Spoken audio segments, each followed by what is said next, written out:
AD chemical point पर। आज का टॉपिक है वो बेसिकली बहुत से नंबर ऑफ पॉइंट है। ये बेसिकली जो है आपका इंटरव्यू के रिगार्डिंग है। मैंने बहुत से पॉइंट कवर किए हैं, उम्मीद करता हूँ कोई छूटा नहीं होगा। Humidity, relative humidity, due point, freezing point, flash point, fire point, ignition point, core point, triple point, flush point, boiling point, dry bulb temperature, wet bulb temperature और क्लाउड पॉइंट। फिर भी अगर कुछ छूट गया हो तो आप मुझे कमेंट बॉक्स में दीजिए, क्योंकि हो सकता है सारे टॉपिक एक ही वीडियो में ना करेक्ट कर पाऊं, वीडियो ज्यादा लेंथी हो जाएगा। तो अगर आप बताइए कुछ छूट गया हो तो वो भी मैं अगले वीडियो में कवर करूंगा। कोशिश करूंगा इसमें बहुत से टॉपिक एक ही वीडियो में कवर करने की, बट टाइमिंग का ख्याल रहेगा, तो उसके मद्देनजर रखते हुए हम वीडियो को शुरू करेंगे। ह्यूमिडिटी पहला टॉपिक है मेरा। ह्यूमिडिटी, ह्यूमिडिटी क्या होती है चलिए देखते हैं। ह्यूमिडिटी सबसे सिंपल तरीका, पहले हम एक काम करते हैं, पहले इसकी कॉन्सेप्ट को समझते हैं, उसके बाद डिफिनेशन पे आएंगे। बाकी नोट्स में तो आपको सारा मिलेगा डिस्क्रिप्शन में। और याद रखिए सारे में से अगर आप इंटरव्यू में बैठते हैं तो मैं 10 से 12 क्वेश्चन नोट किया, उसमें से 1 या 2 क्वेश्चन तो मिल ही सकता है। इसलिए आप कोशिश करें सारा कवर करने का, ताकि आपसे इंटरव्यू में कोई भी ऐसा क्वेश्चन ना हो जो आपसे क्रैक ना हो पाए। चलिए पहला क्या है, ह्यूमिडिटी। ह्यूमिडिटी क्या होती है? ह्यूमिडिटी बेसिकली आपको कॉन्सेप्ट समझिएगा। ह्यूमिडिटी आपको बेसिकली ये बताती है कि आपके इन्वायरमेंट में जो एयर है उसमें कितना वाटर का वेपर है। समझ रहे हैं मैं क्या बोल रहा हूं?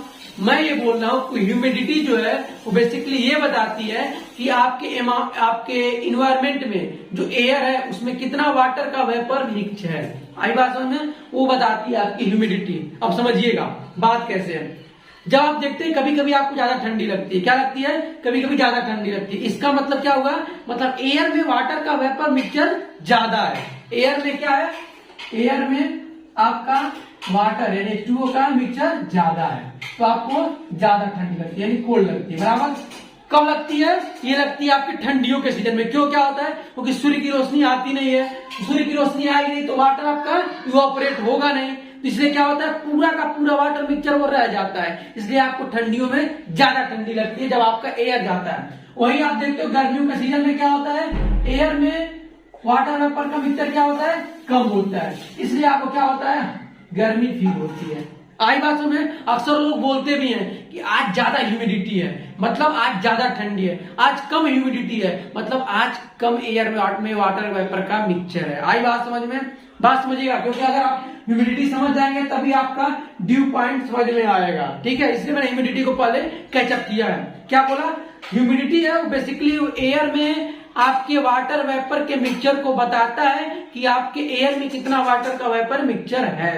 आई बात समझ में? ठीक है, अभी आगे और देखेंगे। अब आती बारी रिलेटिव ह्यूमिडिटी। रिलेटिव ह्यूमिडिटी क्या बताती है? सेम वही पंडा, ह्यूमिडिटी को ही रिलेटिव ह्यूमिडिटी बताता है। बस फर्क सिर्फ इतना है, ये जो आपका वाटर वेपर बताता है, ये बताता है कि 60% वाटर है तो 40% आपका एयर है।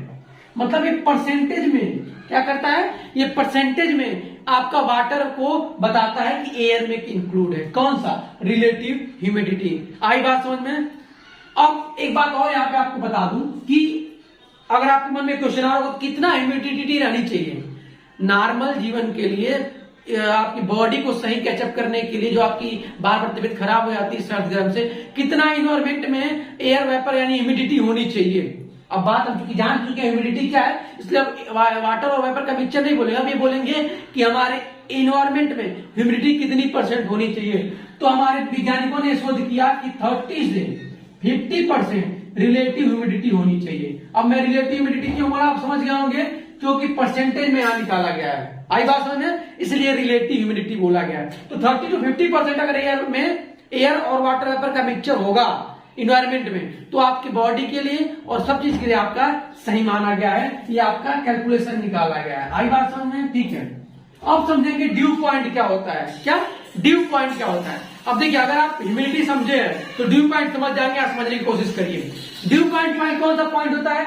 आप ड्यू पॉइंट वो पॉइंट होता है, चूंकि अभी हम इंजीनियरिंग बात नहीं करेंगे, अभी हम बात करेंगे आपके एज ए इन्वायरमेंट में। आप क्या देखते हो, अक्सर विलेज में, गाँव में क्या होता है, ओस की बूंदें सुबह सुबह गिरती हुई दिखाई देती है। क्या होती है? ओस की बूंदें गिरती हुई दिखाती है। वो क्यों होती है? क्या होता है, सुबह में आपकी तो कोई धूप होती नहीं है, सुबह सुबह के टाइम 6 बजे 7 बजे 5 बजे, तो उस समय क्या होता है, एयर में जो वाटर वेपर वो कंडेंस हो गया रहता है, ड्रॉप फॉर्म में कहीं गिरा हुआ रहता है। क्यों? क्योंकि उस समय ह्यूमिडिटी ज्यादा हो जाती है और उस समय वाटर वेपर का मिक्सचर ज्यादा हो चुका रहता है एयर में, यानी वाटर ज्यादा वेटेड हो जाता है, ज्यादा भारी हो जाता है, एयर उसको कलेक्ट नहीं कर पाता, एयर उसको अपने साथ लेके नहीं जा पाता, इसलिए वो क्या होता है, गिर जाता है, कहीं भी किसी भी सतह पे वो गिर जाता है। आई बात समझ में? यानी सुबह के टाइम ह्यूमिडिटी बहुत ज्यादा होती है। आई बात समझ में? अब यहाँ पे मैं ये बातें क्यों कर रहा हूं, मैं यहाँ पे बातें इसलिए कर रहा हूं कि ड्यू पॉइंट जो होता है यही पॉइंट है, मतलब जिस समय एयर से वाटर गिर रहा होता है, जिस टेम्परेचर पर एयर से वाटर गिर रहा होता है, उस टेम्परेचर को हम बोलते हैं क्या, ड्यू पॉइंट। ये तो रहा आपका इन्वायरमेंट के हिसाब से। अब हम बात करें इंजीनियरिंग फील्ड में। इंजीनियरिंग फील्ड में क्या होता है कि बेसिकली आपका जो कोई भी लिक्विड है, क्या है, कोई भी लिक्विड है, ठीक है, ओके, वो क्या है, वेपर फॉर्म में है, क्या है, वेपर फॉर्म में।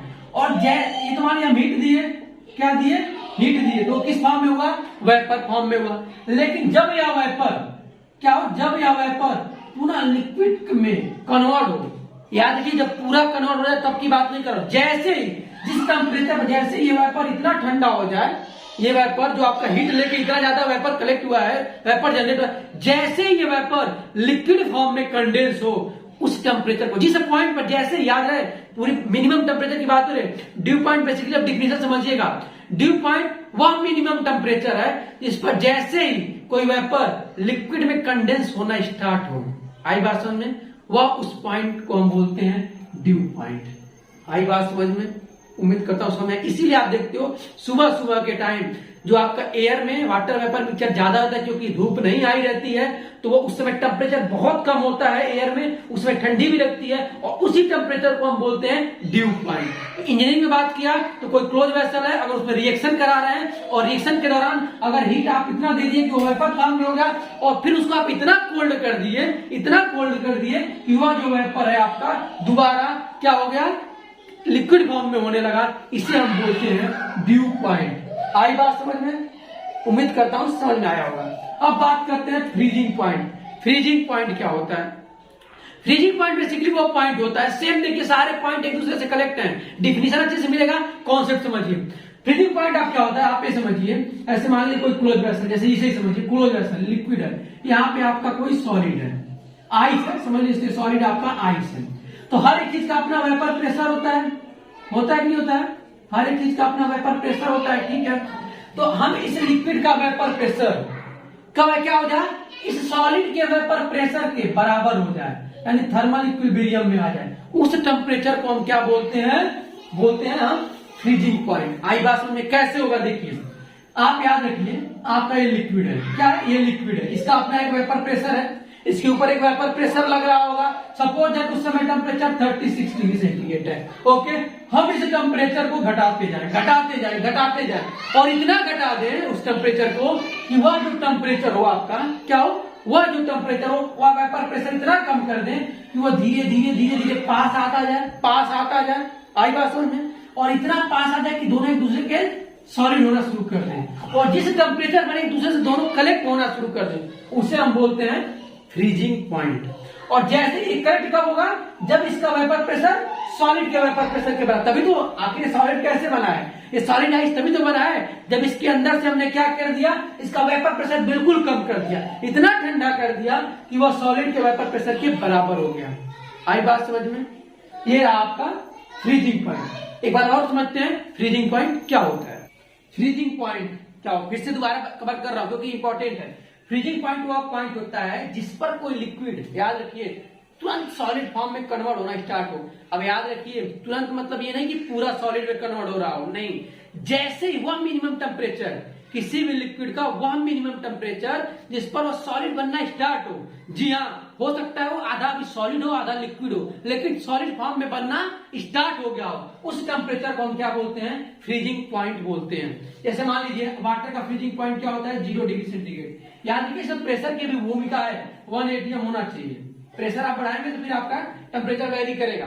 जैसे मान लीजिए 1 एटमॉस्फेरिक प्रेशर पर 0 डिग्री सेंटीग्रेड पर आपका वाटर क्या हो रहा है, फ्रीज होना स्टार्ट हो जा रहा है, यह इस वाटर का फ्रीजिंग पॉइंट है, समझ रहे हो।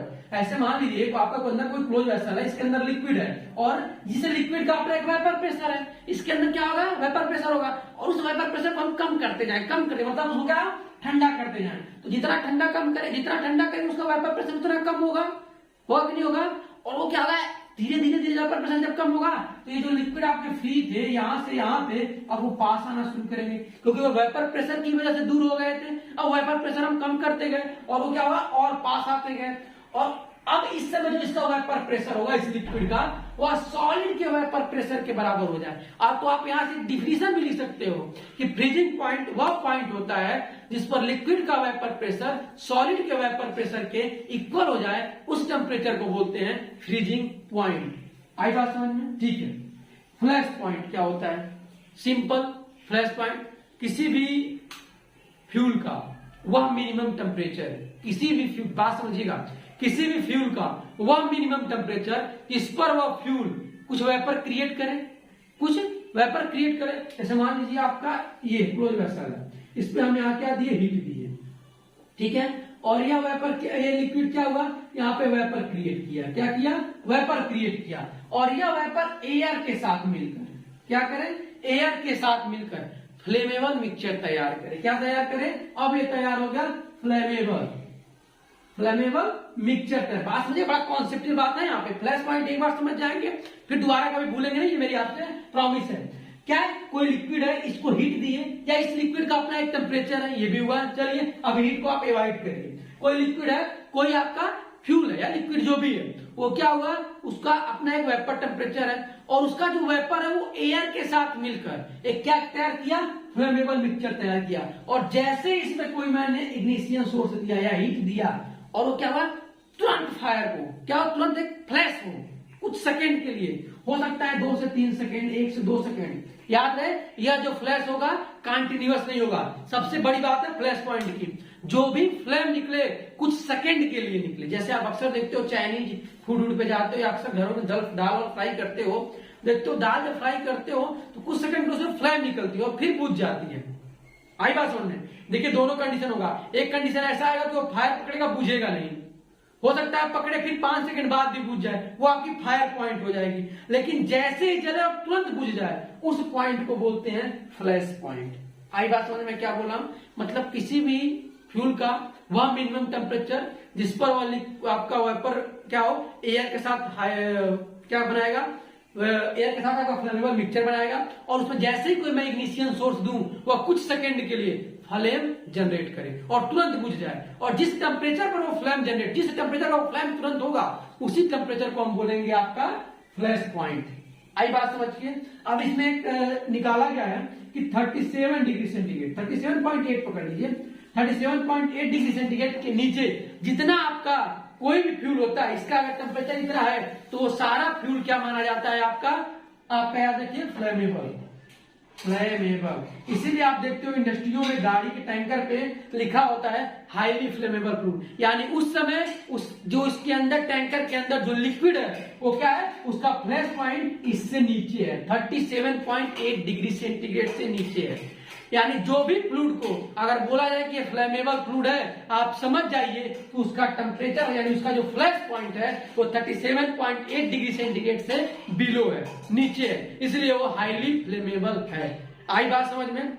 अब याद है कि हर एक लिक्विड का फ्लैश पॉइंट भी होता है, फायर पॉइंट भी होता है, बॉइलिंग पॉइंट, मतलब हर एक पॉइंट होता है। ऐसा नहीं कि फ्लैश पॉइंट होगा तो उसका फायर पॉइंट नहीं होगा, ये कंफ्यूजन दिमाग से निकाल दीजिएगा। अब बात करें हम फायर पॉइंट की। फायर पॉइंट क्या होता है, सेम ऐसे ही होगा, कोई लिक्विड होगा, उसका अपना एक वेपर मिक्सचर होगा, वो भी एयर के साथ क्या करेगा, फ्लेमेबल मिक्सचर तैयार करेगा। लेकिन उसमें जो फायर पकड़ेगा, जिस टेम्परेचर पर फायर पकड़े, कम से कम मिनिमम 5 सेकंड तक तो पकड़ना चाहिए। ये भी हो सकता है कि वो कंटिन्यूअस पकड़ ले, याद रखिएगा, ये भी हो सकता है कि वो जो फायर पकड़े वो कंटिन्यूअस पकड़े, लेकिन मिनिमम अगर बात करें, मिनिमम लेके पकड़े तो 5 सेकंड तक वो फायर, अगर उससे कम है तो फ्लैश पॉइंट है, उससे कम अगर फायर पकड़ता है और बुझ जाता है तो फ्लैश पॉइंट है। लेकिन जिस टेम्परेचर पर वो 5 सेकंड से ज्यादा का फायर पकड़ा हुआ है, उसी टेम्परेचर को बोलते हैं फायर पॉइंट। आई बात समझ में? फिर से बता रहा हूं, देखिए सबसे बड़ी बात, फ्लैश पॉइंट फायर पॉइंट पढ़ क्यों रहे हैं ये भी जान जाए। जब हम इंडस्ट्री में जाते हैं या कहीं भी आप किसी भी डोमेस्टिक पर्पज पे भी कुछ काम करते हो, कोई आप समझिए पेट्रोल पंप खोलते हो या कुछ भी करते हो, तो आपको इसकी नॉलेज होनी चाहिए। फ्लैश पॉइंट क्या है, फायर पॉइंट क्या है, क्यों? ताकि हमें ये मालूम चले कि वहां पे कितने हीट देने पर हमारा फायर पकड़ लेगा। तो हर एक लिक्विड का, हर एक फ्यूल का अपना फ्लैश पॉइंट होता है, फायर पॉइंट होता है। आई बात समझ में? तो फ्लैश पॉइंट, अगर फायर पॉइंट हम जान जाएंगे तो हम उतना हीट वहां नहीं देंगे, और अगर उतना हीट नहीं देंगे तो फायर पकड़ेगा नहीं, और फायर नहीं पकड़ेगा तो हमारी जिस प्रकार की नुकसान होती है, नुकसान नहीं होगी। आई बात समझ में? उम्मीद करता हूं, क्योंकि और मैं सोचता कवर करने की, लेकिन टाइम ज्यादा हो रहा है तो हो सकता है आप बोर हो जाएं, इसलिए आज के वीडियो में इतना ही। अगले वीडियो में सारा कवर करने की कोशिश करेंगे। वीडियो अच्छी लगी हो तो शेयर और कमेंट रुकना नहीं चाहिए, जैसा कि हमेशा की तरह आता है। और हाँ, अगर कोई भी डाउट हो तो आप कमेंट बॉक्स का सहारा लीजिए, ताकि मैं आपके डाउट क्लियर कर पाऊं, और कुछ सुझाव देना है तो आप भी हमें कमेंट बॉक्स के सहारे दे सकते हैं। Thank you friends watching my this video.